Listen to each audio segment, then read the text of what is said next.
Afternoon.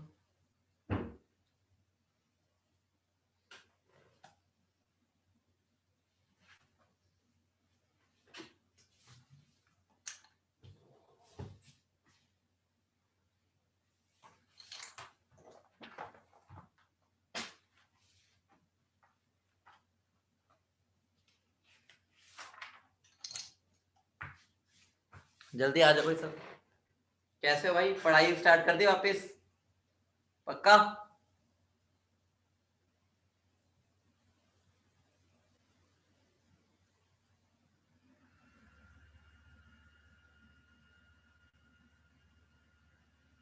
जो मैंने कल तुम्हें बोला था वैसे पढ़ना स्टार्ट किया?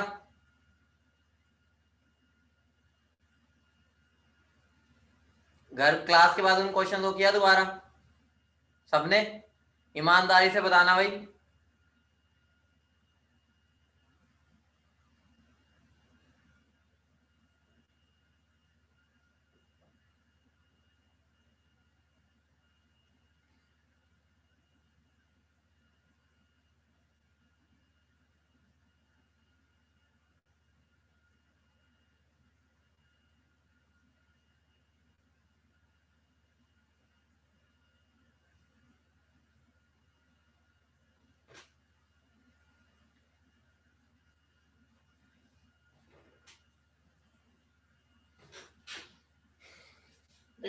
भाई पहले तो जो तो यहाँ पर डॉक्टर्स बैठे हैं, फ्यूचर डॉक्टर्स, उनको हैप्पी डॉक्टर्स डे। जल्दी डॉक्टर कौन कौन बनने वाला बता दो एक बार। कौन कौन डॉक्टर बनेगा बढ़िया वाला? ठीक है, एक बार शक्ल दिखा दो सारे डॉक्टर्स अपनी। कौन कौन है डॉक्टर यहाँ? ठीक है, नॉन मेडिकल वाले टेंशन ना लेना, उनको भी इंजीनियर बनाएंगे किसी दिन। आज डॉक्टर्स जो है तो इससे डॉक्टर्स का पूछ रहा हूँ कौन कौन है। प्राची डॉक्टर? अच्छा, अभी डॉक्टर? अच्छा, इंजीनियर? चलो अच्छी बात है भाई, मैं भी नॉन मेडिकल वाला हूँ तो कोई दिक्कत नहीं। ठीक है, ज्येष्ठा डॉक्टर? अच्छा डॉक्टर। Yakshit doctor engineer? हंस रहा है, कह रहा कुछ भी नहीं मैं तो कुछ नहीं बनना मैं तो गलत लाइन में आ गया है। Komal doctor. Manika doctor engineer doctor. चलो, Kritika doctor. Shweta doctor. Tanisha doctor engineer. Sanchit भाई ऐसा नहीं है कि भाई ये ना करो, इनको लग रहा है भाई हम तो इंजीनियर हैं, हम वीडियो ऑफ कर लेते हैं। भाई ऐसा कुछ नहीं है। ठीक है, लोगों को लग रहा है कि आज तो इनको अहमियत दी जा रही है। भाई मैं तुम्हारे साथ हूं, मैं नॉन मेडिकल वाला हूँ। ठीक है, तो इसकी टेंशन ना लो।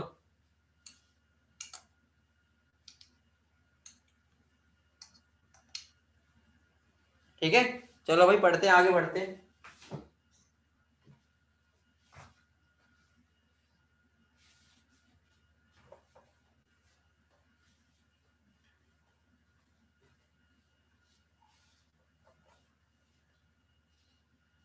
बेटा हमने कल दो मेथड कर लिए थे, क्लोराइड वाला, ठीक है, एक कर लिया था ऑक्साइड वाला, समझ गए?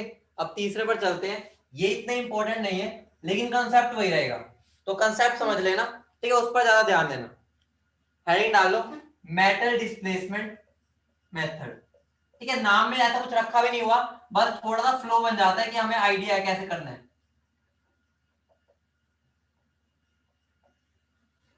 ठीक है, इसमें देखो मान लो कोई भी मेटल है, ठीक है, मान लो कोई भी मेटल, मैं जनरली मान लो जिंक ले लिया, ठीक है, कोई भी मेटल लेना तो मैं जिंक ले लिया।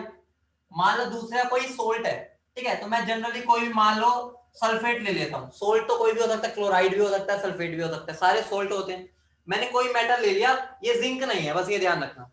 अब मुझे बताओ, जब ये दोनों रिएक्शन करेंगे तो तुमने डिस्प्लेसमेंट पढ़ा हुआ ना, कि जिंक इसको लात मार के भगा देगा, कहेगा चल हट यहां से निकल, मुझे आने दे, कर रखा है। तो यहाँ पर क्या बन जाता है, मान लो जिंक सल्फेट बन गया और साथ में मेटल निकल जाएगा। बोलो क्या यहाँ पर डिस्प्लेसमेंट हो गई? जिंक ने इसको डिस्प्लेस कर दिया, बोलो हाँ या ना? ठीक है, लिखना तो वैसे मुझे ऐसे चाहिए कि यहाँ पर 2 लिखना चाहिए और यहाँ पर n लिखना चाहिए। मतलब समझते हो ना, इसकी वैलेंसी 2 होती है तो मेटल के पैर में 2, इसकी वैलेंसी मुझे नहीं पता तो इसलिए मैंने n लिख दिया। क्लियर है? बाकी हमें इससे टेंशन नहीं लेनी है, डर जाते हैं इसको देख के, इसलिए मैं जनरल लिख रहा था। अब मान लो इसका W1 वेट था, ठीक है, और मैं तुम्हें बोल रहा हूं इसका W2 मिला, तो अगर मैं तुमसे पूछ लूं इक्विवेलेंट वेट ऑफ मेटल बताओ, तो बेटा सिंपल है, क्या करोगे, equivalents of zinc will be equivalents of metal, यही होगा, समझ रहे हो, जिसका वेट गिवन है दोनों के इक्विवेलेंट तो बराबर होंगे ना, ठीक है, तो क्या बन जाएगा W1 बाय जिंक का वेट, ठीक है, इक्विवेलेंट वेट ऑफ जिंक जो तुम्हें पता होगा equal to W2 by equivalent weight of metal. देखो ये वैल्यू तुम्हें गिवन होगी, ये भी गिवन होगी, ये तुम निकाल लोगे ना, कैसे, मोलर मास बाय उसका एन फैक्टर, ठीक है, जिंक के अलावा कुछ और भी हो सकता है, मैं जनरल ले रहा हूं, इसके बारे में तुम्हें पता होगा, तो अगर ये भी पता है, ये भी पता है, ये भी पता है, क्या तो ये निकाल सकते हो, क्लियर है, कुछ भी नहीं किया, वैल्यूज पुट करनी है, ये आंसर आ जाएगा, बाकी कम चांसेस होते हैं इस पे क्वेश्चन के, बस मैंने कंसेप्ट समझा दिया, अगर आ जाए तो कर लेना, ठीक है। अगले वाले में फिर भी क्वेश्चन आ जाते हैं, अगला double displacement, double displacement method, देखो कंसेप्ट तो वही चल रहा है, जिसका वेट गिवन होता है उनके इक्विवेलेंट्स को बराबर कर दो बस, ठीक है। यहां पर भी मैं एक जनरल एग्जांपल ले लेता हूं, जनरल एग्जांपल, मान लो कोई मेटल का नाइट्रेट है, सल्फेट भी ले सकता था, मैंने यहाँ सल्फेट ले लिया तो इससे यहाँ नाइट्रेट ले लिया, कोई फर्क तो नहीं पड़ेगा, नाइट्रेट की वैलेंसी 1 होती तो यहाँ 1 आ जाएगा, समझ रहे हो, मान लो मैंने इसको दूसरे सोल्ट का रिएक्ट करा दिया, मान लो NaCl, मेरी मर्जी थी, मैं लेट किया एक एग्जांपल के लिए बस, ठीक है, मुझे बताओ यहाँ पर क्या होगा, यहाँ पर डिस्प्लेसमेंट होगा, मेटल Cl को ले जाएगा और Na इसको ले जाएगा, बोलो इतनी बात क्लियर है, तो क्या बन जाएगा MCl N प्लस NaNO3, बोलो इतनी बात क्लियर है, जनरल रिएक्शन लिखी है, तुम्हारे लिए तो आसान ही होगा, वो तो तुम्हें बताएगा नहीं मेटल कौन है, मैंने तो तुम्हें फिर भी यहाँ पर वो कर दिया, बोलो क्लियर, ये समझिए ना, मेटल के यहाँ पर 1 आना चाहिए, क्यों, क्योंकि क्लोरीन तो 1 होता है, और मेटल का N है तो मैंने N लिख दिया, ठीक है, मान लो इसका वेट है W1, ठीक है, और इसका वेट है W2, मुझे एक बात बताओ बेटा, ठीक है, मुझे एक बात बताओ, क्या मैं ये लिख सकता हूं equivalents of metal nitrate will be equal to equivalents of metal chloride, बोलो हाँ या ना, इक्विवेलेंट्स तो सेम होंगे, इसके इक्विवेलेंट क्या होंगे W1, मुझे तो मेटल नाइट्रेट को ब्रेक करके लिख दूं, ठीक है, equivalent weight of metal plus equivalent weight of nitrate, और यहां पर W2 by equivalent weight of metal, ठीक है, plus equivalent weight of chloride. अब मुझे बेटा एक बात बताओ, नाइट्रेट का इक्विवेलेंट वेट कैसे निकालोगे, equivalent weight of nitrite simple है, उसके मोलर मास को उसके चार्ज से डिवाइड कर दोगे, चार्ज है 1, कितना आ जाएगा बताना, कितना हो गया इसका मास, 62 हो गया, 62 बाय 1 62, बोलो क्लियर, और क्लोराइड का मास इक्विवेलेंट वेट कितना होगा क्लोराइड का, molar mass 35.5 by n factor कितना होता है क्लोराइड का, जो उस पे चार्ज है 35.5, तो मेरा यहां से फॉर्मूला क्या बन गया, W1 by equivalent weight of metal plus 62 is equal to W2 by equivalent weight of metal plus 35.5। अब देखो बेटा, ये तुम्हें गिवन होगा, ये भी गिवन होगा, ये हमने निकाल लिया, अब बचा क्या, ये निकाल लोगे, बताओ, ये तो सेम ही चीज है, कंसेप्ट समझना है, मैं बस ये समझा रहा हूं, जरूरी नहीं है नाइट्रेट हो, यहां सल्फेट भी हो सकता था, अगर यहां सल्फेट होता उसका भी तुम्हें इक्विवेलेंट मास पता है, उसको n फैक्टर 2 से डिवाइड कर देंगे, समझ रहे हो, तो ये तो मैं तुम्हें अप्रोच समझा रहा हूं, एक क्वेश्चन के थ्रू ज्यादा समझ आएगी, क्वेश्चन लिखो, ठीक है, इस पर एक क्वेश्चन करा देता हूं, अच्छा क्वेश्चन होता है, बच्चों को समझ नहीं आता करना कैसे, 1 ग्राम मेटल नाइट्रेट, तुम अपने आप सोल्व करोगे इसको, पहले reacts with Na2SO4 giving 0.86 gram metal sulfate, calculate equivalent weight of metal। इस क्वेश्चन को ट्राई करोगे, एक बार ट्राई करके देखो बेटा, आसान है, बिल्कुल सेम है, बस यहाँ पर मैंने सोल्ट दूसरा दे दिया, यहाँ पर भी नाइट्रेट था, चलो नाइट्रेट दे दिया, यहाँ पे सोडियम क्लोराइड था, मैंने यहाँ सोडियम सल्फेट दे दिया, रिएक्शन तो लिख सकते हो, चलो मैं फिर भी लिख देता हूँ, ठीक है, मेटल का नाइट्रेट ऐसे होता है, बताओ, मुझे नहीं पता मेटल की वैलेंसी क्या, तो N लिख दी, और नाइट्रेट की वैलेंसी 1 होती है तो यहाँ मान आ गया, ठीक है। उसको मैंने रिएक्ट करवाया Na2SO4 के साथ, रिएक्शन लिख देता हूँ, आगे तुम अपने आप कर लेना। तुम मुझे बताओ यहाँ डिस्प्लेसमेंट का मतलब क्या है, मेटल दूसरे वाली को लेके भाग जाएगा, ये इसको, तो यहाँ पर क्या हो जाएगा M2, ठीक है, SO4, मुझे नहीं पता, यहाँ N आ जाएगा, प्लस NaNO3। बोलो क्लियर है मैंने कैसे लिखा, इतना समझते हो ना।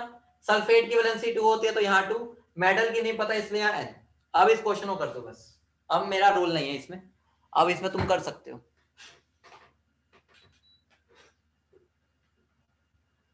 इक्विवेलेंट वेट की वैल्यू निकाल दो सारे बच्चे, लगन चाहिए मुझे पहले वाली। रे बैच ऐसे बोलू, रे बैच इज बैक, ठीक है, ऐसे मेरे को बोलने का मौका दो। सारे बच्चे भाई, सारे बच्चों ने आना है भाई, आधे बच्चों का तो नाम ही मैं कई बार ऐसा देखता हूँ, अच्छा ये मेरी क्लास में ही है, तो कुछ बोलते ही नहीं है, मौन व्रत रख के आते हैं, ठीक है। कुछ बच्चों का नाम भी लेता, मुझे पता भी नहीं इस क्लास में है, ठीक है। सरिता, मुझे नहीं पता भाई, सरिता ने आज तक कुछ नहीं बोला, बैठी हुई है, बताओ भाई है सरिता कोई यहाँ पर, है या नहीं बताओ, है, चलो अच्छी बात है, चलो थोड़ा। वंशिका, वंशिका है कोई, सना ने चलो आंसर दे दिया, बहुत बढ़िया। वंशिका, मनीत का भी आंसर आ गया।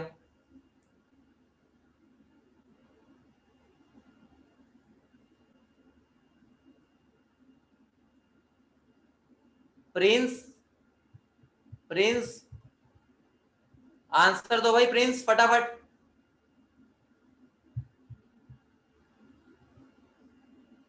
अरमान बेटा आंसर दो, कुछ बच्चों का तो इतना कांस्टेंट आंसर आता है मुझे नाम भी याद हो गए हैं।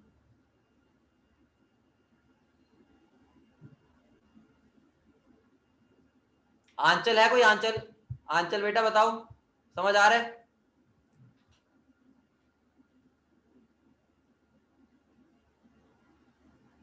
बेटा आंसर तो गलत ना निकालो,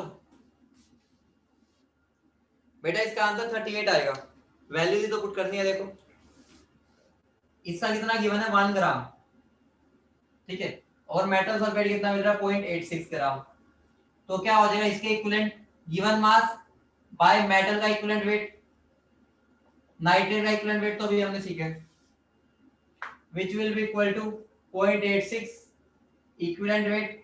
सल्फेट का इक्विवेलेंट वेट कितना होता है बेटा, सल्फेट का कोई बताएगा, सल्फेट का 48 बेटा, 48, 40 नहीं 48, क्योंकि 96 डिवाइड बाय 2 होगा ना, ठीक है। मोलर मास 96, एन फैक्टर 2 होता है क्योंकि चार्ज 2 है, मैंने सिखा रखा है, ठीक है। तो यहां से इक्विवेलेंट वेट की वैल्यू आ जाएगी 38, बेटा 38 आएगी, सोल्व करके अच्छे से देखो।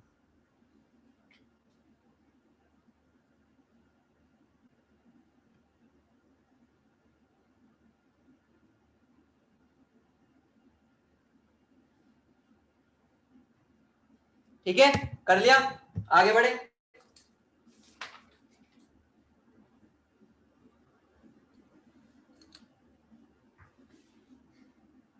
ठीक है, देखो हमने इक्विवेलेंट मास निकालने के सारे तरीके देख लिए,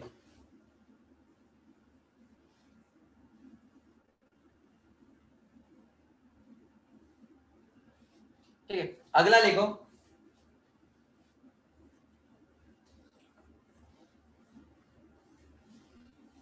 method for determination, method for determination of atomic weight, ठीक है। थोड़ा लाइट हो गया, मैं बोल देता हूँ, method of determination of atomic weight, ठीक है। बेटा मुझे एटॉमिक वेट निकालना है,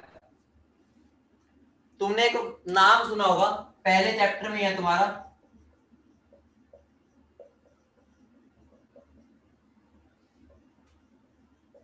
याद है,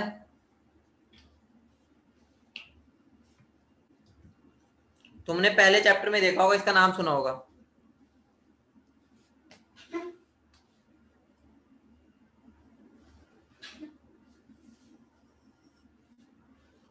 ड्यूलोंग पेटिट लॉ। बेटा सबसे पहली बात, ठीक है, कई बच्चों ने बुक्स पढ़ लेते हैं ना, पढ़ने लग जाते हैं तो उनको दिखा होगा, ठीक है। सबसे पहली बात है, सिर्फ ये एप्लीकेबल है फॉर सॉलिड्स। ध्यान रखना, सॉलिड्स भी सारे नहीं, सॉलिड्स भी सारे नहीं एक्सेप्ट, बेटा ये मतलब इतना इंपॉर्टेंट नहीं है, लेकिन तुम्हारी बुकलेट में क्वेश्चन होते हैं इसलिए करवा रहा हूं। ठीक है, तो इसको बस एक बार थोड़ा सा इसको समझ लेना है। ठीक है, दूसरी बात ये मुझे अप्रोक्स एटॉमिक वेट देता है, एक्चुअल तो देता ही नहीं। इससे मुझे अप्रोक्स एटॉमिक वेट मिलता है, एक्चुअल तो मिलता ही नहीं है। मतलब ये तो हमारे लिए घटिया हो गया, लेकिन फिर भी क्वेश्चन तो आ सकता है भाई। ठीक है, इसको इज्जत तो थोड़ी देनी पड़ेगी क्योंकि क्वेश्चन आ सकता है, कुछ मतलब बहुत कम चांसेस लेकिन आ सकता है। बुकलेट में तो मिलता ही है क्वेश्चन। बेटा ध्यान रखना, फॉर्मूला क्या है मेरा इस लो का, ये फॉर्मूला है atomic weight into specific heat is equal to 6.4 होता है। और स्पेसिफिक हीट किसमें होती है, कैलोरी, ठीक है, पर ग्राम डिग्री सेल्सियस। अब कई बच्चों के माइंड में आएगा सर स्पेसिफिक हीट क्या होती है, हमें तो नहीं पता। किस किस बच्चे के माइंड में आ रहा है स्पेसिफिक हीट क्या होती है, किस किस को लग रहा है स्पेसिफिक हीट क्या होती है? चलो बेटा देखो, वैसे स्पेसिफिक हीट थर्मोडायनेमिक्स का पार्ट है, लेकिन मैं हल्का सा आइडिया दे रहा हूं होती क्या है। मुझे एक बात बताओ, मान लो ये मेरी पानी की बोतल है, ठीक है, सुनो भाई, इधर पानी की बोतल है, इसमें पानी है ना, बताओ? नहीं है वैसे तो, लेकिन मान लो इसमें पानी है, ठीक है। इस पानी को मुझे हीट करना है। इस पानी का इस टाइम पर मान लो टेम्परेचर है 40 डिग्री सेल्सियस, ठीक है, मान लो इस पानी का टेम्परेचर है 40 डिग्री सेल्सियस। मुझे बताओ अभी जो इसके अंदर पानी है, इसको इसको हटा दो, मान लो इसको कुछ बात नहीं कर रहा। अगर इस पानी को मुझे 1 ग्राम निकाल लो, दोबारा बोल रहा हूं, इस पानी में से 1 ग्राम निकाल लो, 1 ग्राम समझते हो ना, ये टोटल पानी में से 1 ग्राम निकालूंगा, उसको हीट करूंगा, और मुझे उसको इतना हीट करना है बस कि उसका 1 डिग्री से टेम्परेचर बढ़े। समझ रहे हो? मतलब मुझे क्या करना है, 1 ग्राम सब्सटेंस लेना है, उसका टेम्परेचर बढ़ाना है 1 डिग्री सेल्सियस से, उसमें जो मुझे हीट देनी पड़ेगी, मतलब ऑब्वियस सी बात है ना, उसको गर्म करोगे, जो उसमें वो हीट लेगा उसको हम बोलते हैं स्पेसिफिक हीट। तो यूनिट में भी देखो यही आ रहा है, कैलोरी क्या होती है, यूनिट होती है, ठीक है, हीट मेजर करने की यूनिट। जैसे जूल होती है ना, वैसे कैलोरी भी होती है। कैलोरी में वैल्यू पुट करनी है हमें, ये कैलोरी पर ग्राम, 1 ग्राम के लिए पर डिग्री सेल्सियस, मतलब कितनी हीट चाहिए 1 ग्राम सैंपल के लिए, और उसको 1 डिग्री से राइज करना है, इसलिए इसकी यूनिट क्या बन जाती है, कैलोरी पर ग्राम पर डिग्री सेल्सियस। बोलो समझ गए बेटा? सारे सारे समझ गए? बोलो बोलो, समझ गए? ठीक है, अब बात है, इससे तो अप्रोक्स आंसर निकल रहा है, लेकिन अगर मुझे एग्जैक्ट आंसर निकालना है तो मैं इस लो को ना थोड़ा सा आगे यूज कर लेता हूं। एग्जैक्ट निकाल सकते हैं, लेकिन उसमें ना एक चीज करनी पड़ेगी। क्वेश्चन आता है how to find exact atomic mass. मैं एग्जैक्ट कैसे निकालूंगा? उसके लिए सबसे पहली बात है, मुझे इक्विवेलेंट वेट गिवन होगा, इक्विवेलेंट वेट मुझे मिला हुआ होगा, इसकी बात ध्यान रखना। मतलब इक्विवेलेंट वेट तो मुझे देगा ही देगा वो। इतनी बात समझ रहे हो? इतनी बात समझ रहे हो? ठीक है, करना क्या है मुझे, सबसे पहले मुझे एक बात बताओ, हमारे इक्विवेलेंट वेट का फॉर्मूला क्या होता है? ठीक है, अगर मैं एक एटम की बात करता हूं, एटॉमिक मास डिवाइड बाय उसकी वैलेंसी, यही होता है, बताओ, मैंने लिखवा रखा है। एलिमेंट्स के लिए एन फैक्टर का फॉर्मूला क्या होता था?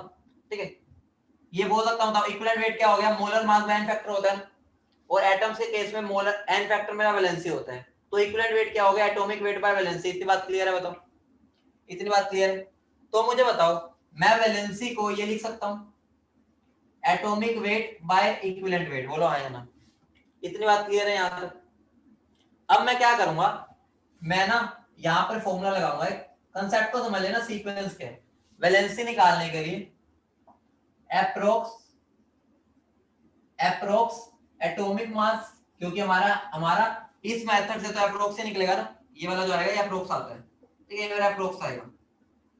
तो जो यहां से वैल्यू आएगी ना एप्रोक्स, उसको मैं यहां पुट करूंगा, और उसको मैं इक्विवेलेंट वेट से डिवाइड करूंगा। मैंने क्या बताया, वो दिया हुआ होगा, ठीक है, तो वहां से मेरी वैलेंसी आ जाएगी। बोलो इतनी बात क्लियर है? इतनी बात क्लियर है? ठीक है, अब जब मैं वैल्यू निकालूंगा ना, वो मेरी नॉन इंटीजर वैल्यू आएगी, ये बात ध्यान रखना।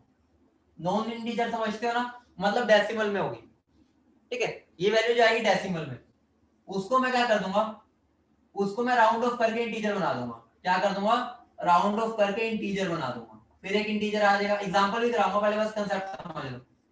राउंड ऑफ करके इंटीजर बना दूंगा। अब मैं क्या करूंगा, देखो एग्जैक्ट एटॉमिक वेट जो होगा, ध्यान समझना, जो मेरा एग्जैक्ट आएगा, देखो अगर एटॉमिक वेट निकालना है तो इक्विवेलेंट वेट इनटू वैलेंसी होता है ना। देखो atomic weight is equal to equivalent weight into valency. अब मैं क्या करूंगा, इक्विवेलेंट वेट को, ठीक है, मैं ई से रिप्रेजेंट कर रहा हूं, मल्टीप्लाई बाय कर दूंगा ये जो वैलेंसी आएगी मेरी, अब ठीक है, जो मैंने इंटीजर वाली वैलेंसी निकाली है ना, उससे मल्टीप्लाई कर दूंगा, मेरी एग्जैक्ट वैल्यू आ जाएगी। एक करके भी दिखाऊंगा क्वेश्चन, पहले इन स्टेप्स को लिख लो, ठीक है। स्टेप नंबर 1 हो गया, ये 2 और ये 3 हो गया। एक क्वेश्चन करके दिखाऊंगा, वहां से क्लियर हो जाएगा।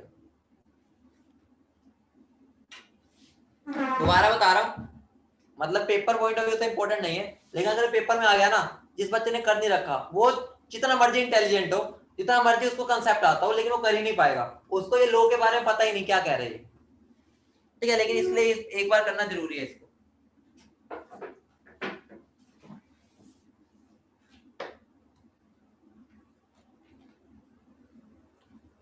बेटा अभी करके दिखाऊंगा, तनीषा 2 मिनट रुको, अभी क्वेश्चन करा रहा हूं।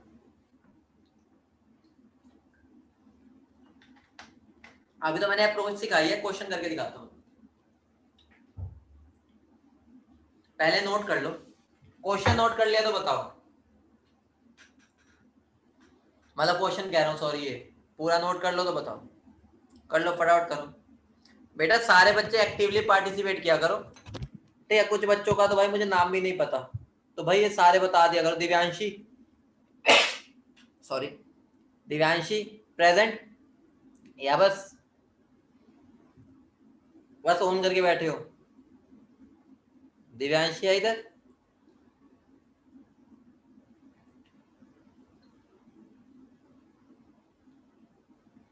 बोलो भाई दिव्यांशी, या बस ऑन करके छोड़ के भाग गए क्लास। आशीष, अर्पिता, अर्पिता चलो कई बार आता है उसका तो, ठीक है। दक्ष, दक्ष,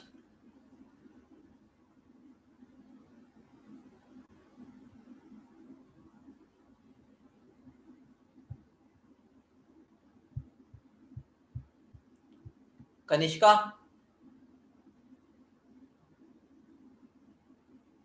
विपिन बेटा आपका नेटवर्क इश्यू होगा, आपका नेटवर्क इश्यू है भाई। विपुल, नोट कर लिया सबने, बताओ सबने? चलो एक क्वेश्चन लिखता हूं, क्वेश्चन लिखो, specific heat of metal is, question बोल रहा हूं लिख लो, specific heat of metal is, मैं सीधा वैल्यू लिखूंगा, तुम्हें पूरा लिखना। Specific heat of metal is 1 joule per gram per degree Celsius, and equivalent weight of metal is 9, and equivalent weight of metal is 9. Calculate exact atomic weight. Calculate exact atomic weight. ठीक है, आप देखो बेटा, अगर वो exact पूछ रहा है, पहले हमें नकली वाला निकालना पड़ेगा बेटा। फॉर्मूला क्या अपना, एटॉमिक वेट जो कि अप्रोक्स वाला आएगा, इनटू क्या करूंगा मैं, स्पेसिफिक हीट, वो किसके इक्वल होगा, 6.4 के। बेटा मुझे पहले बात बताओ, क्या ये कैलोरी में वैल्यू है, क्या ये वैल्यू कैलोरी में है? आंसर में फटाफट नहीं है, तो पहले तो कैलोरी में कन्वर्ट करेंगे, तो एक यूनिट कन्वर्जन होती है, 1 calorie is equal to 4.12 joule होती है, जिसको मैं लगभग 4.2 भी बोल देता हूँ, 4.18 होती है, जिसको मैं 4.2 जूल भी बोल सकता हूँ। मुझे बताओ, अब मुझे बताओ यहाँ पर स्पेसिफिक हीट की वैल्यू क्या हो जाएगी, क्या लिखूंगा मैं, कितनी? कितने बन जाएगी 1 डिवाइड बाय 4.2, ऑब्वियस सी बात है। तो 1 जूल में कितनी कैलोरी हो गई 1 डिवाइड बाय 4.2 कैलोरी। बोलो क्लियर है। अब यहां वैल्यू पुट कर दूं तो एप्रोक्स जो एटॉमिक वेट आएगा specific heat 1 by 4.2 is equal to 6.4। तो एप्रोक्स एटॉमिक वेट कितना आ गया 6.4 इंटू 4.2 कितना आ रहा है बेटा बताना, इसको मल्टीप्लाई करके आंसर कौन 6.4 इंटू 4.2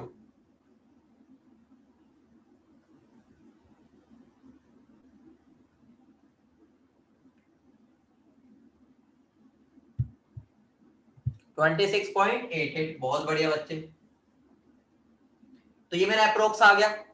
अब देखो अगर अप्रोक्स आ गया, अब ये स्टेप पर देखो इक्विवेलेंट वेट गिवन है तो मैं वैलेंसी निकालू। वैलेंसी वैलेंसी क्या आएगी approx weight 26.88 divide by equivalent weight है 9। इसको सोल्व करना क्या आ रहा है, इसको डिवाइड करो क्या आ रहा है बताओ।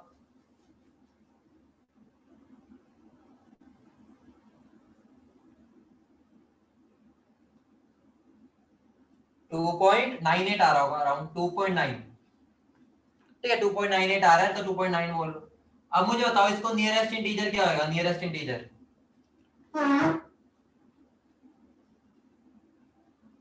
3 आ गया। देखो पहला स्टेप था इक्विवेलेंट वेट गिवन होगा, वो गिवन है 9। ठीक है वो तो गिवन है। वैलेंसी मैंने निकाल ली इंटीजर। अब एग्जैक्ट कैसे निकालूंगा, एग्जैक्ट इक्विवेलेंट वेट इनटू ये जो 3 आया है, इक्विवेलेंट वेट कितना 9 इंटू 3, आंसर क्या आ गया बोलो क्लियर है।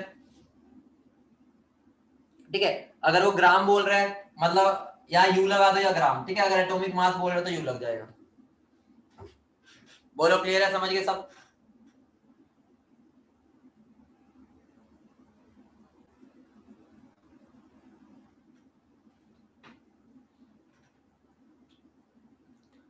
समझ आ गया कैसे अप्लाई करना है।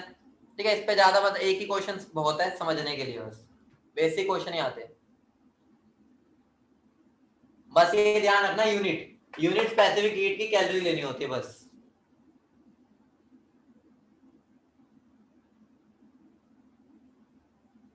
ठीक है रब कर दूं, लिख लिया सबने, जल्दी बताओ। लिखो अर्पिता फटाफट लिखो, बताओ फिर मुझे।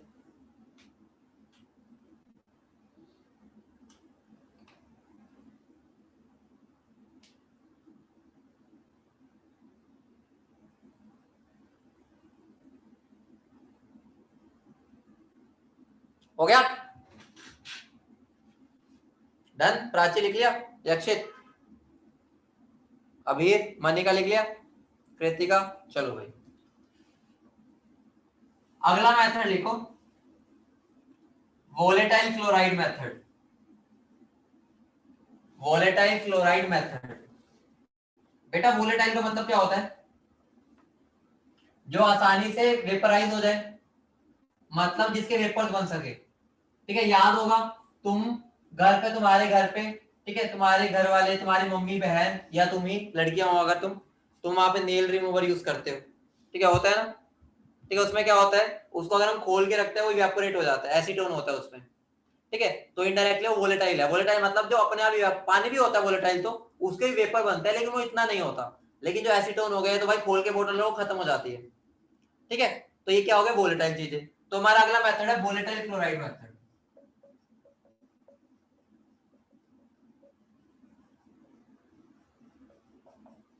बेटा इसमें ध्यान रखना सबसे पहली बात है chloride of metal should be volatile. ठीक है मतलब जो मेटल है ना जिसकी भी क्लोराइड ले रहा हूं मैं, ठीक है वो वोलेटाइल होनी चाहिए।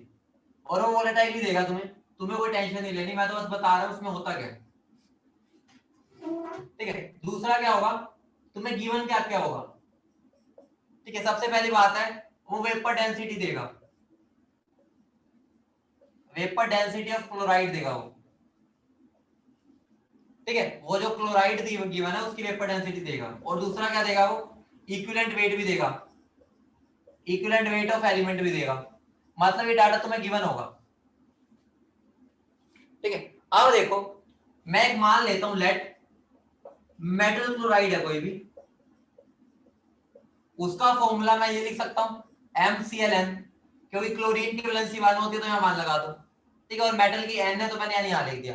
ये पहले बात बताओ, ये बात समझ रहे हो ना तुम? मुझे कई बार ऐसा लगता है कभी तुम कहो सर ये अपनी मर्जी से लिख देते हो, आता ना सबको लिखना, क्रॉस मल्टीप्लाई करते हैं वैलेंसी से। मुझे बताओ, मुझे बताओ बेटा एक बात, मुझे बताओ इसका मोलिकुलर मास कितना होगा? मोलिकुलर मास क्या मैं ये लिख सकता हूं एटॉमिक मास ऑफ मेटल, ठीक है, atomic mass of metal plus n into 35.5, इतनी बात क्लियर है सबको? क्या मैं इसको ऐसे लिख सकता हूं? सिंपल है, मैंने तोड़ दिया एटॉमिक मास, इसका एटॉमिक मास और इनका एटॉमिक मास ऐड कर दिया। बोलो मुझे बताओ, और मैं मोलिकुलर मास को 2 इंटू वेपर डेंसिटी भी लिख सकता हूं, बताओ? अभी तो मैंने लिखा वेपर डेंसिटी भी गिवन होगी। बोलो, तो इक्वेशन 1 और ये इक्वेशन 2, बोलो इतनी बात क्लियर है? बोलो इतनी बात क्लियर है? तो क्या मैं ये बोल सकता हूं atomic mass of metal plus n into 35.5 will be equal to 2 into vapour density? बोलो आया ना? मैंने दोनों को बराबर कर दिया क्योंकि दोनों बराबर ही तो होंगे। बोलो क्लियर है? बोलो, बोलो आया ना?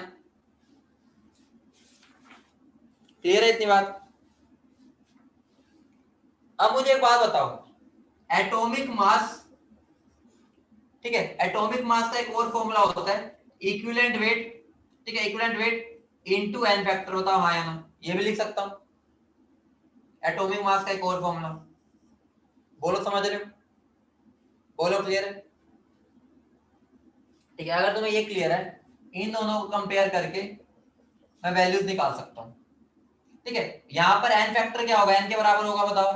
क्योंकि जितनी मेटल की वैलेंसी है वो n थी ना, तो मुझे बताओ n फैक्टर भी n हो जाएगा, बताओ? क्योंकि n फैक्टर तो वैलेंसी के बराबर होता है, तो यहाँ पर वैलेंसी n है तो ये n। अब मुझे एक बात बताओ, तुम्हारे पास दो वेरिएबल है, दो इक्वेशन है, सोल्व कर सकते हो? देखो, एक वेरिएबल हो गया एटॉमिक मास, एक वेरिएबल हो गया तुम्हारा n, क्योंकि इक्विवेलेंट वेट तो गिवन होगा। क्वेश्चन के थ्रू कराऊंगा, ये तो बस मैं तुम्हें ओवरव्यू दे रहा हूँ, क्वेश्चन से ही समझ आती है ये चीजें।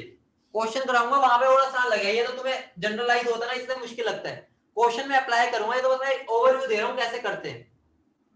क्वेश्चन करोगे वहां से क्लियर हो जाएगा। तो क्वेश्चन लिखो एक,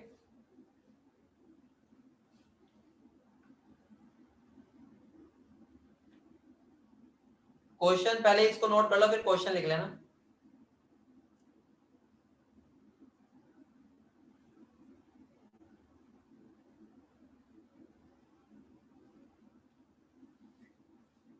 the equivalent weight, the equivalent weight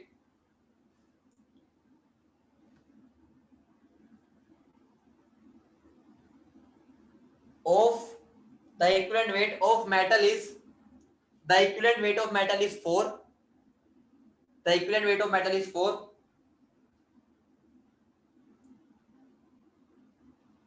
and and vapor density, and vapor density of its, and vapor density of its volatile chloride, of its volatile chloride is 79, is 79. Calculate atomic weight of element, या metal बोल दो, ठीक है, calculate atomic weight of metal, मैंने atom metal बोला था ना, तो डाटा लिख देता हूं। मैंने क्या दिया, इक्विवेलेंट वेट ऑफ मेटल है 9, 9 नहीं 4, ठीक है। वेपर डेंसिटी गिवन है मेटल क्लोराइड की, ठीक है, 79। कुछ क्वेश्चन है मेरा एटॉमिक वेट पे, देखो बहुत सिंपल है, मैं लेट कर लूंगा मेटल ClN, तो इसका अगर मेरे को एटॉमिक वेट बताना है, ठीक है, एटॉमिक वेट को मैं W से लिख रहा हूं, एटॉमिक वेट नहीं मोलिकुलर वेट, सॉरी, ठीक है। अगर मुझे इसका मोलिकुलर वेट बताना है, ठीक है, या मोलिकुलर मास बोल लो, mm से लिख रहा हूं, वो किसके इक्वल होगा? Atomic weight of metal plus n into 35.5, ठीक है, इक्वेशन ये बन गई, ठीक है। दूसरी क्या है, वेपर डेंसिटी इंटू 2 क्या हो जाएगा मेरा मोलर मास, मतलब मोलिकुलर मास। वेपर डेंसिटी की वैल्यू 79 इंटू 2, कितना बन गया ये मेरा मोलर मास, कितना हो गया 158 is equal to molar mass. बोलो समझ रहे हो? तो मुझे बताओ क्या मैं 1 और 2 को कंपेयर करके ये लिख सकता हूं, atomic weight of metal plus 35.5 n is equal to 158। तो ये इक्वेशन ये बन गई, बताओ जो भी हमने यहां बनाई थी, देखो बिल्कुल सेम है, वैल्यू पुट करिए बस। अब दूसरा क्या है मेरा इक्वेशन, एटॉमिक वेट जो होगा वो क्या है, equivalent weight into n। Equivalent weight कितना गिवन है 4। मुझे बताओ इक्वेशन नंबर 1 इक्वेशन नंबर 2 क्या दोनों को सोल्व कर सकते हो? बस दो दो वेरिएबल दो इक्वेशन, ठीक है, मेटल का ही है तो सीधा कर दो, एटॉमिक वेट ऑफ मेटल की जगह 4n पुट कर दो ऊपर सीधा, ठीक है, यहां से 4n उठाओ यहां पुट कर दो, आंसर बता दो फिर मुझे।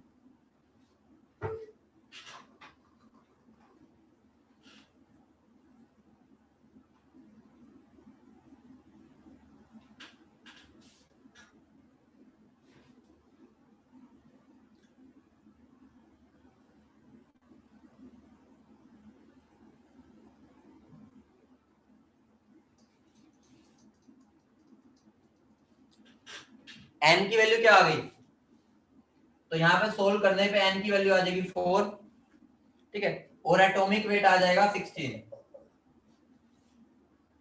यही आ रहा है, यही आ रहा होगा, ठीक है। तो मेरा जनरल फॉर्मूला क्या बन गया, MCl4, ठीक है। और 16 किसका मोलर वेट होता है, 16 सल्फर का होता है ना, ठीक है। तो ये क्या बन जाएगा SCl4। वैसे वो मेटल नहीं है तो तुम उसको एलिमेंट भी लिख सकते हो, ठीक है, हमें कोई मतलब नहीं है, मैं उसको एलिमेंट बोल दूंगा, ठीक है, क्योंकि सल्फर तो एक वो नहीं है ना, मेटल नहीं है, नॉन मेटल है। बोलो क्लियर है, बोलो क्लियर। बेटा कुछ नहीं किया यार, दो इक्वेशन बनाई है, उन दोनों को सोल्व कर दिया बस। क्लियर है बेटा प्राची, क्लियर है तनिषा, नहीं है बताऊं दोबारा? अरे हाँ ठीक है कोमल, ठीक है भाई, यहाँ पर उसकी बात छोड़ो, जो भी होगा यहाँ पर, ठीक है, यहाँ पर ये 16 थोड़ी, वो तो 32 होता है उसका तो, ठीक है, तो एटॉमिक वेट है 16। बेटा देख सब यार कुछ भी नहीं किया, मुझे एक बात बता, अगर मेटल क्लोराइड है उसका जनरल फॉर्मूला ये होगा, इसको भाड़ में जाना है, इसको छोड़ दे, इधर दे, मेटल क्लोराइड का जनरल फॉर्मूला लिख दिया। मुझे बता इसका, अगर मुझे मोलिकुलर मास लिखना है, मैंने मोल कंसेप्ट में पहले लेक्चर में सिखाया था, इसका मास प्लस इनका मास लिख दिया। बोलो क्लियर है इतनी बात, सब जल्दी बता, पहला स्टेप क्लियर है, जल्दी बता। सिंपल जैसे मोलिकुलर मास लिखते हैं, सबके मास को ऐड करना। अब मुझे बता, मैं मोलिकुलर मास को वेपर डेंसिटी से भी निकाल सकता हूँ, ये भी मैंने मोल कंसेप्ट में सिखा रखा है, 2 into vapour density molecular mass होता है, क्लियर है। मुझे बता वेपर डेंसिटी गिवन है, तो 2 को इससे मल्टीप्लाई करेगा तो मोलिकुलर मास आ गया 158। बता ये मोलिकुलर मास 158 आ गया, तो यहाँ पुट कर दो, ठीक है, तो यहां से उठा के मैंने यहाँ पुट कर दिया, तो इक्वेशन ये बन गई, ठीक है। अब इक्वेशन को अलग कर दे। अब मुझे एक और बात पता है, एटॉमिक वेट होता है equivalent weight into n factor, ठीक है। इक्विवेलेंट वेट मेरे एलिमेंट्स का क्या होता है, उनकी वैलेंसी के बराबर, और यहाँ पर मेटल की वैलेंसी क्या है n, तो ये n हो गया। इक्विवेलेंट वेट कितना गिवन है 4, पुट कर दिया। तो मुझे पता है मेरी एक इक्वेशन बन गई, atomic weight is equal to 4n, और एक ये इक्वेशन, तो दो वेरिएबल ये रहे, इसमें भी दो वेरिएबल ये रहे, तो दो वेरिएबल्स दो इक्वेशन सॉल्व कर दी, ठीक है। एक क्वेश्चन अब खुद करो, एक क्वेश्चन खुद करो, थोड़ा मिलता जुलता ही है, एक क्वेश्चन खुद करो। The oxide of an element, the oxide of an element contains 67 contains 67.67% oxygen. Vapor density of volatile chloride, vapor density of volatile chloride 1 to 10 volatile chloride is 79, is 79, मैंने वो डाटा सेम ही रखा है, is 79, calculate atomic weight of element, calculate atomic weight of element.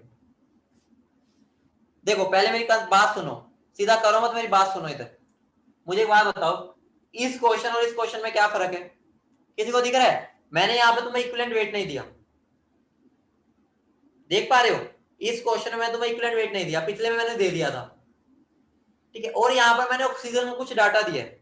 तुम ऐसा सोचो, मैंने जो बोला ना, the oxide of an element contain इतने परसेंट ऑक्सीजन, उसको अलग कर दो, वहां से इक्विवेलेंट वेट निकाल लो, समझ रहे हो? उतना पार्ट आता ना तुम्हें, उसको उस पार्ट से इक्विवेलेंट वेट निकालना, और उसके बाद क्वेश्चन सेम हो जाएगा।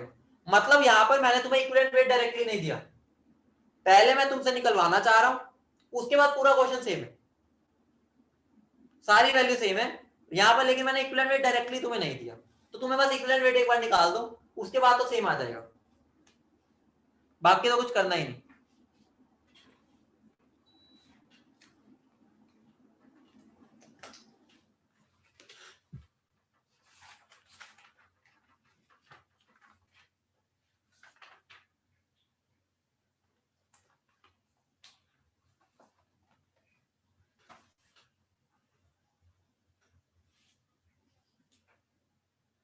हाँ बेटा, एलिमेंट का, प्राची एलिमेंट का, इतनी देर में तो आंसर आ जाना चाहिए था। मैं 2 तरीके सिखा चुका हूं तुम्हें कल से इक्विवेलेंट वेट निकालने के। एक यूनिटरी मेथड था जो हमने पहले लेक्चर में किया था, और एक कल सिखाया था, मेटल ऑक्साइड मेथड।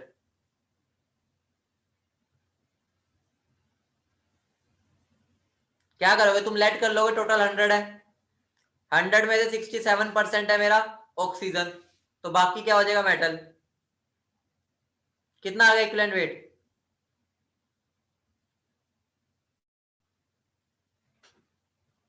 3.8 आ रहा होगा लगभग, 3.8 3.9, ठीक है। तो मैं उसको अप्रोक्स 4 ही ले लूंगा, ठीक है, तो उसको हम लगभग अप्रोक्स 4 ही ले लेंगे, समझ रहे हो?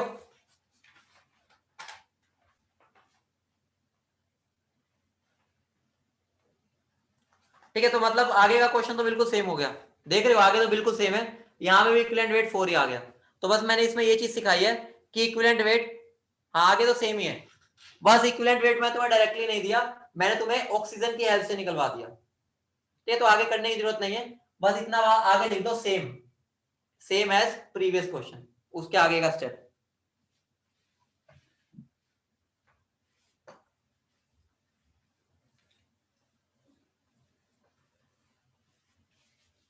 ठीक है, तो अभी मैं तुम्हारे साथ कुछ क्वेश्चंस डिस्कस करना चाहूंगा, 15 मिनट है हमारे पास, चैप्टर तो अपना हो चुका है, ठीक है। अब मतलब कुछ नहीं बता, एक बात सुनो, ब्लीचिंग पाउडर अभी नहीं करना, तुम्हारी बुकलेट में है ब्लीचिंग पाउडर वाला, ठीक है, उसको भी नहीं करना, वो हम आगे वाले चैप्टर्स में करेंगे, यहाँ पर जरूरत नहीं है। Indicators, double indicator, non medical book में वो भी वो अलग करते होते हैं, ठीक है, इसके अंदर नहीं डालेंगे, वो एक हाई लेवल की चीज है, अभी अच्छे समझ नहीं आ पाती, ठीक है। तो ब्लीचिंग पाउडर क्वेश्चन अभी मत करना, H2O2 वाले भी अभी रहने देना, H2O2 मैंने कराया तो नहीं है ना तुम्हें, वॉल्यूम स्ट्रेंथ, अभी रहने देना, वो इस चैप्टर के, मतलब वो किसी भी चैप्टर में आ सकते हैं, तो अभी हम इसको नहीं कर रहे क्योंकि वो थोड़ा ना मुश्किल लगता है बच्चों को, तो जब तुम थोड़ा सा डेवलप हो जाओगे ना, थोड़ा माइंड ग्रो हो जाएगा, तब हम उसको करेंगे। अभी समझ लो कि अपना चैप्टर तो होगा, वो वाली चीज हम आगे वाले चैप्टर्स में करेंगे, मतलब वो कहीं पर भी हो सकते हैं, इसमें भी हो सकते हैं, उसमें भी हो सकते हैं, तो हम आगे वाले में करेंगे, ठीक है, जब तुम्हारा थोड़ी ग्रोथ हो जाएगी माइंड की। क्वेश्चन लिखो, एक क्वेश्चन है, 12 ग्राम, 12 ग्राम, अरे यार कहां गया वो, 12 gram of metal, 12 gram of metal reacts with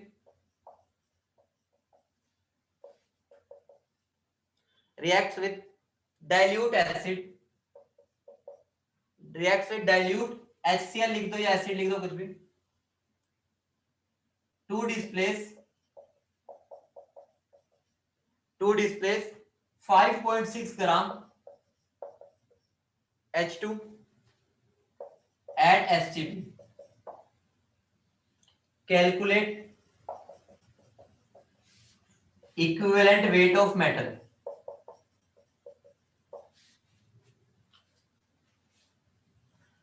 concept समझ रहे हो? कंसेप्ट मैं चाहता हूं कि तुम खुद सोचो एक बार। तुम्हारे को साफ साफ दिख रहा है, मैंने एक मेटल लिया, उसको HCl के रिएक्ट कराया। तुम्हें पता है मेटल और जब HCl रिएक्ट करते हैं तो मेटल का तो सोल्ट बन जाता है और साथ में H2 रिलीज कर जाते हैं। 9th 10th में पढ़ा होगा रिएक्शन तो, ठीक है। Metal plus dilute HCl, metal chloride plus H2 बनता है। इसका वेट कितना गिरा? 12 ग्राम, ठीक है। ये कितना है? अब तुम्हें देखते ही थोड़ा समझ आ जाएगा मैं क्या करूंगा। क्या करूंगा देखते कुछ समझ आ रहा होगा। इक्विवेलेंट बराबर, समझ रहे हो? इसके और इसके इक्विवेलेंट बराबर कर दो, देखते समझ आ जाना चाहिए। जिसका वेट गिवन है उसके इक्विवेलेंट बराबर। तो equivalent of metal will be equivalent of equal to H2, ठीक है। मेटल के इक्विवेलेंट कैसे निकालोगे? 12 divide by equivalent weight of metal 5.6 divide by, मुझे बताओ H2 का इक्विवेलेंट वेट कितना होता है? अभी पता चल जाएगा। बहुत बढ़िया चैतन्य, कितना होता है बेटा?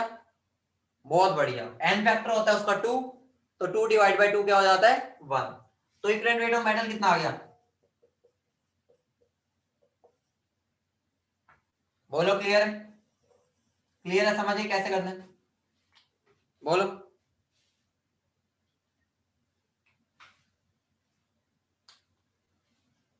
बोलो क्लियर है? अगर इसी क्वेश्चन में मैं बोल देता, इसी क्वेश्चन में समझ लो बस, यहां पर इसी क्वेश्चन में अगर मैं तुम्हें बोल देता मुझे मिली है, मान लो कुछ भी बोल देता, ठीक है, मान लो x लिख देता हूं, ठीक है, क्योंकि मैं कुछ ऐसे वैल्यू नहीं दे सकता। मान लो मुझे बोल देता v लीटर H2 मिली है, मतलब कुछ वॉल्यूम दे देता। अगर वो वॉल्यूम दे देता बेटा, कंसेप्ट तब भी सेम रहता। Equivalent weight of metal is equivalent to equivalent of H2।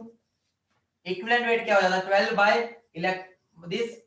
मुझे बताओ इक्विवेलेंट वेट का फॉर्मूला क्या होता है? Number of moles into n factor होता है ना, बताओ आयन। इसके इक्विवेलेंट को मैं ये फॉर्मूला लिख सकता हूं ना, जरूरी थोड़ी हमेशा ये लेना है, ये भी लिख सकता हूं, ठीक है। अब मुझे बताओ नंबर ऑफ मोल्स का फॉर्मूला वॉल्यूम की टर्म्स में क्या होता है गैस के लिए? Given volume by molar volume, ठीक है। तो क्या बन जाएगा? गिवन वॉल्यूम बाय 22.4, ठीक है, अगर एसटीपी पे कंडीशन है ये। इनटू एन फैक्टर कितना होता है? एन फैक्टर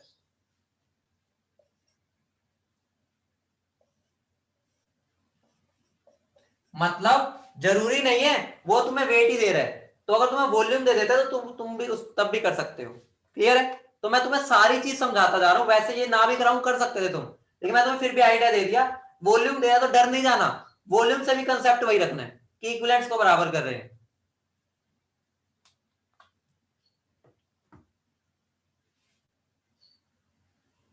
बोलो क्लियर है?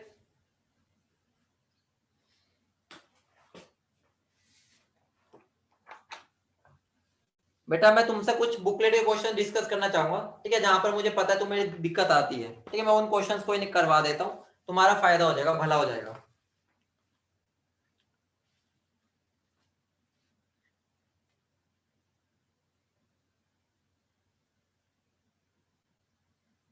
बेटा अब तो पूरी बुकलेट है, अब तो खत्म, यहाँ मेरा काम खत्म। बस एक H2O2 मत करना, ब्लीचिंग पाउडर मत करना, ठीक है, हार्डनेस ऑफ वाटर भी नहीं करना। ये टॉपिक्स हमारे आगे के हैं, इस चैप्टर्स के नहीं है, अभी समझने की भी जरूरत नहीं है। हमें रिडॉक्स करना तो हमने सारा कवर कर लिया,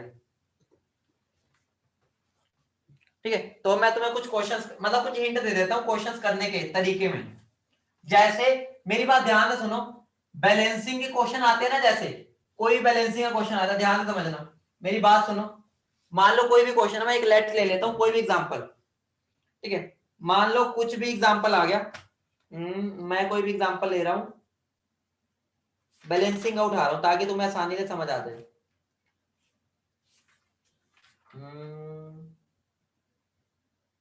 मान लो ये है, देखो इसके अंदर ये भी पूछा हो, ये देखो जैसे ये है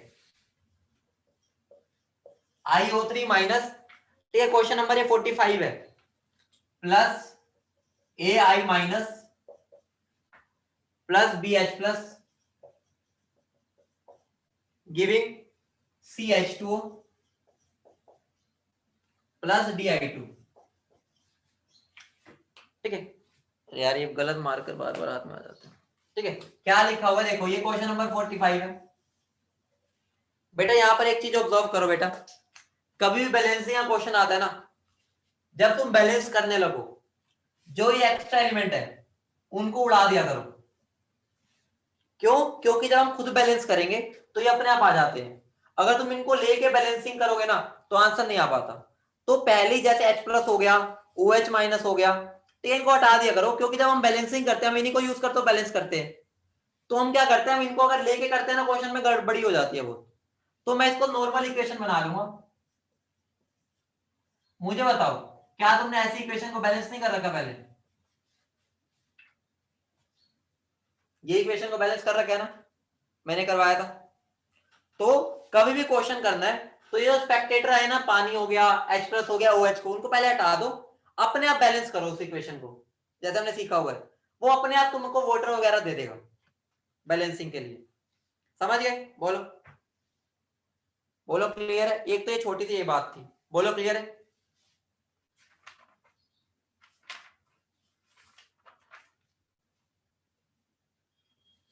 ठीक है, एक दो चीज और बता देता हूं। देखो बेटा, ध्यान समझना, देखो अगर मेरा Cr2O7 2 माइनस है, वो Cr3 प्लस में जाता है, ठीक है, और हम एसिडिक मीडियम में लेते हैं। ठीक है, छोटे छोटे पॉइंट्स है, लिख लेना इसको, ठीक है, जो मैं तुम्हें डिस्कस कर रहा हूं, ताकि बुकलेट में दिक्कत ना आए। लेकिन ध्यान समझना, ये हमारी फ्रंट की तो एक ही रिएक्शन होती है, लेकिन अगर मेरा Cr3 प्लस हो, ध्यान समझना, उसको अगर मैं लेके जा रहा हूं एसिडिक कंडीशन में लेके जाता हूं तो वो ये बनाता है, ध्यान समझ लेना। बेसिक कंडीशन में वो ये बनाता है। ऑक्सीडेशन स्टेट दोनों में +6 आएगी, लेकिन बनता ये है बेसिक में, ध्यान रखना। इसको नोट्स में ऐड करते जाओ ताकि तुम्हें क्वेश्चंस करने में दिक्कत ना आए। Cr3 प्लस एसिडिक में ये जाएगा, बेसिक में ये जाएगा, ये बात ध्यान रखना। ठीक है, ये तुम्हारा क्वेश्चन नंबर 19 से रिलेटेड है, एक्सरसाइज 2 की। ठीक है, ताकि तुम्हें रिलेट कर पाओ चीज को।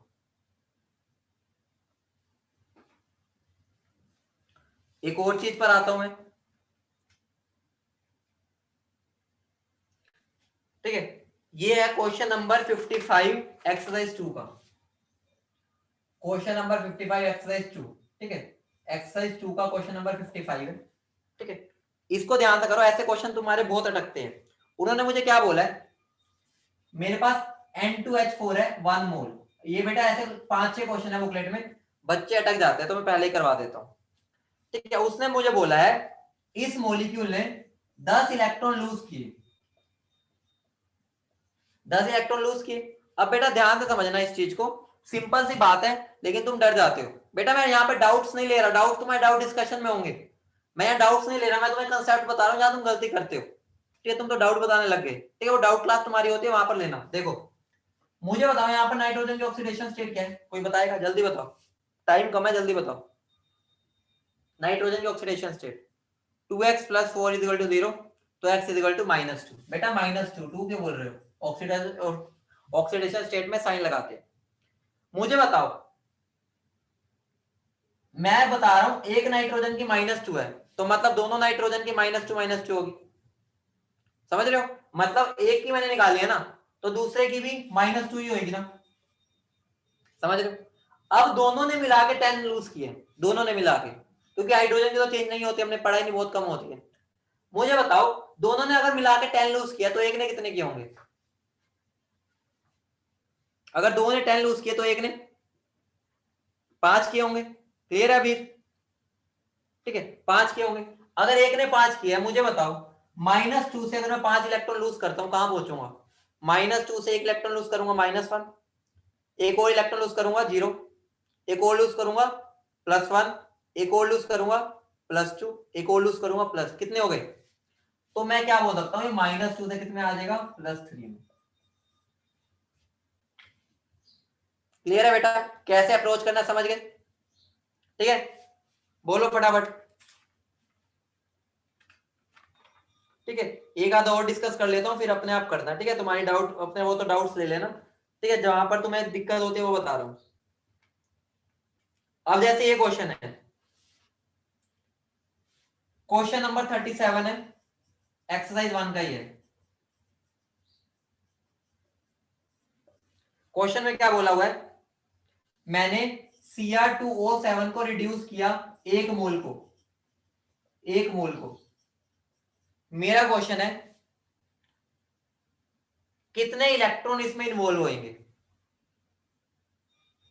कितने इलेक्ट्रॉन। बेटा वो जब भी होगी वो तो डिस्कशन हो जाएगी, उसकी टेंशन ना लो, अपनी तुम बुकलेट को पूरा करने में ध्यान दो जितने हो सकते हैं। मुझे बताओ इसके ऑक्सीडेशन स्टेट क्या, पहले तो बताओ इसके ऑक्सीडेशन स्टेट, जल्दी बताओ फटाफट, बस लास्ट क्वेश्चन करा रहा हूं, जल्दी बताओ। +6, इसकी कितनी है मुझे बताओ। इसकी एक की +6 है तो दूसरे की भी +6 होगी, ठीक है। मुझे बताओ इसने कितने इलेक्ट्रॉन लूज किए होंगे ये बनाने के लिए, 1 मोल में 2 क्रोमियम है ना, 1 मोल में, तो इस क्रोमियम ने 3 इलेक्ट्रॉन लूज किए होंगे, ऐड मतलब लिए होंगे, लूज नहीं लिए होंगे। +6 से +3 में क्या होगा, इसने भी 3 लिए होंगे, समझ रहे, 2 है ना, तो टोटल इलेक्ट्रॉन कितने लिए उसने, 6, तो आंसर क्या हो जाएगा 6। या तुम इसको ऐसे भी कर सकते हो, याद है हम इसको बैलेंस करते हैं, balancing half reduction method, ion electron method वाला, तो उस रिएक्शन को लिख लो, वहां पे तुम्हें 6 इलेक्ट्रॉन ही दिखेगा, ठीक है। तो जो आंसर होगा वहां से हो जाएगा, ठीक है। तो मैंने तुम्हें थोड़ा सा आइडिया दे दिया, ठीक है, जो मुझे लगता है जहां पर तुम गलती करते हो। अब ऐसे क्वेश्चन में तुमसे दिक्कत नहीं होनी चाहिए, ठीक है। बैलेंसिंग में भी तुम्हारी जो दिक्कत है वो दूर करी, यहाँ पर भी कर दी, और इक्विवेलेंट वेट वाले में बस इक्विवेलेंट को बराबर करना है, वो ध्यान रखना, ठीक है। चलो भाई अपना ये चैप्टर तो ओवर, अब हम एटॉमिक स्ट्रक्चर पर चलेंगे। कोशिश करो इस वीकेंड तक रिडॉक्स को पूरा उड़ा डालो, उसको बुक को हाथ ना लगाना पड़े दोबारा, ऐसा कर डालो, ठीक है।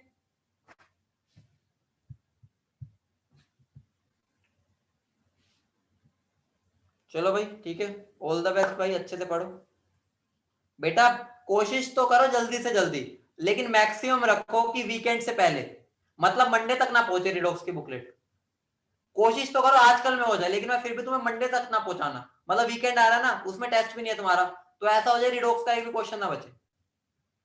बेटा मेडिकल वाली है ना, नॉन मेडिकल की बुकलेट है तुम्हारे पे रिडॉक्स की, मिल गई, तुम मेडिकल वाली कर लो बेटा, मेडिकल वाली, ठीक है, मैंने पीडीएफ भेज रखी है, मेडिकल वाली कर लो सारे। अगर नॉन मेडिकल की है तो उसको कर लेना, लेकिन पहले मेडिकल की तो सबने करनी है, मेडिकल की तो सब करेंगे, पीडीएफ मैंने भेज रखी है, तो मेडिकल की तो कब सब कर डालना, ठीक है। अगर है भी तो पहले मेडिकल ही करनी है, मैं ये बोल रहा हूँ बेटा। नॉन मेडिकल की नहीं मिली तो एक बार ऑफिस में फोन कर लो पहले कि नॉन मेडिकल की है, अगर है तो जाकर ले आओ, ऐसे ना चले जाना, पहले फोन कर लेना, गौरव सर से पूछ लेना, ठीक है। लेकिन पहले मेडिकल वाली तो सब नहीं करनी है, ठीक है, नॉन मेडिकल तो बाद में करनी, पहले मेडिकल की करो, ओके चलो।